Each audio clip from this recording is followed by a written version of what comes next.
As you may or may not know, there are a ton of stories of women, ancient sacred stories, that I love to tell. Truth be told, there are days in which I'd like to kind of walk away from all of them and talk about something totally different because they're embedded in a text that carries so much freight and so much baggage with it for so many of us that it's hard for us to hear the stories and trust that there could be something in them that is redemptive and not dogmatic, that is meaningful and not trying to coerce us into some form of behavior or some system of beliefs. I totally get that, which explains why sometimes I want to leave them behind. And I can't. That's really what it comes right down to. I can't. And so I wanted to just tell you one story that you probably don't know because it is very obscure. It is not common, and it isn't even like a historical narrative, a story that we could probably document in the annals of time somehow. It's a mythic story, and it shows up in the book of Revelation, which is the last book in Scripture. A lot of people see the book of Revelation as something that is foretelling the end times, what will yet occur. And okay, I'm all right if you want to look at it that way. I don't. It's actually considered a letter that was written to a people in captivity, and a lot of code and symbolism and um, signs were used to describe particular things in order for the people in captivity to get a message of encouragement. And the writer knew that he couldn't just say what he wanted to say because then he would be tortured, they would be tortured, it would be really bad. And so this is a letter that he wrote to strengthen their hearts.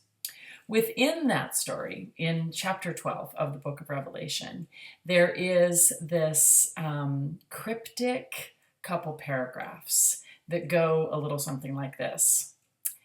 And a great sign appeared in heaven, a woman clothed with the sun, the moon at her feet, and a crown of 12 stars round her head. She cried out in the pain of labor. She was about to give birth. Around her, she was being encircled by a dragon that threatened to consume the baby the second that she would give birth to him. She does give birth, and immediately the baby is whisked away to safety, and she is snatched up, the text tells us, and carried to the wilderness, to a place that was prepared for her in advance. And she stays there for 1,260 days. Now, there's a second half to the story that I'm not going to tell you today. Maybe I'll tell you about it a little bit later. But I want to just stop with that portion of it and invite you into why I think this story is so powerful. If all I told you was that there was a woman who was clothed with the sun, the moon at her feet, and a crown of 12 stars round her head, that would be enough. Because really, when I read this story, what I think to myself is, that's how I need to see myself. That's who I actually am. That's reflective of the way in which I should walk through my world. What if I actually did that? What if I actually saw myself as that regal, that amazing, that powerful? That would change everything. Now, is it also true that for all women, we are constantly birthing? We are constantly gestating and nurturing and carrying so much within us. Yes, the potential for human life, but at a very spiritual and practical level, aren't we constantly longing to birth, bring forth the stuff that we think and feel and care about into the world? That's what this woman is doing. And what happens as she tries to do this? She's crying out in pain, as do we.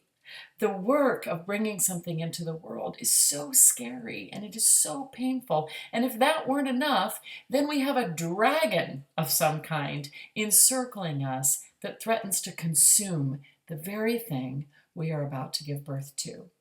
Here's what I want to say to you. I get that feeling. I know that when you hold something within that is deeply important to you and you want it out in your world, there's also a part of you that is afraid that if you let it out, if you bring it forth, it will surely be consumed. But here's the good news. The divine in this story protects the very thing she births and protects her. What if that is also true for you? What if the very thing you most long to birth into the world is certain to be kept safe because it is that valuable to the divine?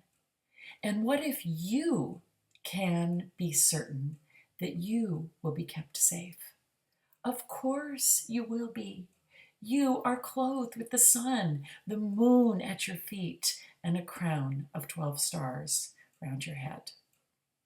I could go on and on. This is just part of her story, and I have so many other ones that I love to tell. But I thought maybe today it would be fun to just give you a little bit of a taste of one of them and give you a picture into my heart and enthusiasm on their behalf. But even more, my heart and enthusiasm and desire on your behalf. These stories are so rich in meaning and symbolism and encouragement and hope. And I can only say that because that has been true for me.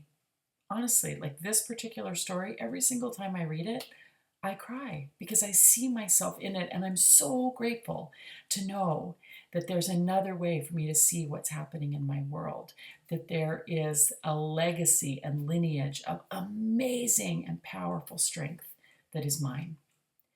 May it be so for you as well.